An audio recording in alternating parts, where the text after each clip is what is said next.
ఇవాళ మొత్తం సంతోషం అనిపిస్తుంది. ఒక రైతు ఇట్లా అవార్డు ఇస్తున్నారు ఏరు వంట నుంచి అని చాలా గర్వంగా ఫీల్ అవుతున్నా. అసలు ఒక రోజు ఇట్లా ఉంటది అని అసలు నేను అనుకోలే. అన్న వాళ్ళకి వచ్చి చెప్పగానే మస్తు సంతోషం అనిపించింది. అన్న నేను ఖచ్చితంగా వస్తా, రైతుల కోసం ఎంత దూరమైనా వస్తా, రైతుల కోసం ఏదైనా నిలబడతా అన్న.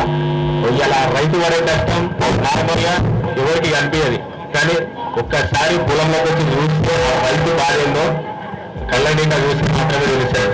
ఇవాళ ఇంత ఒక పంట పండించాలంటే ఎంత కష్టపడాలో ఒక రైతు మాత్రమే తెలుసు. ఆ రైతు కొడుకు బాధపడుతుంటే కళ్ళ నిండా అట్లా మా బాబు కూర్చున్నాడు.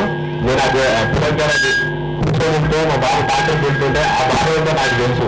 కాళ్ళు నొప్పులున్నా, ఒళ్ళు నొప్పులున్నా, జ్వరం వచ్చినా, ఏం చేసినా మా బాబు బాగా నాకు దగ్గర ఉండి నేను చూసినా. కాబట్టి రైతు అంటే ఇట్లా కాదు. రైతు అనుకుంటే ఏదైనా సాధిస్తాడు. రైతు కొడుకు అనుకున్నా, రైతు అనుకున్నా ఏదైనా సాధిస్తాడని ఒక ఉద్దేశంతో ముంగటికి వచ్చిన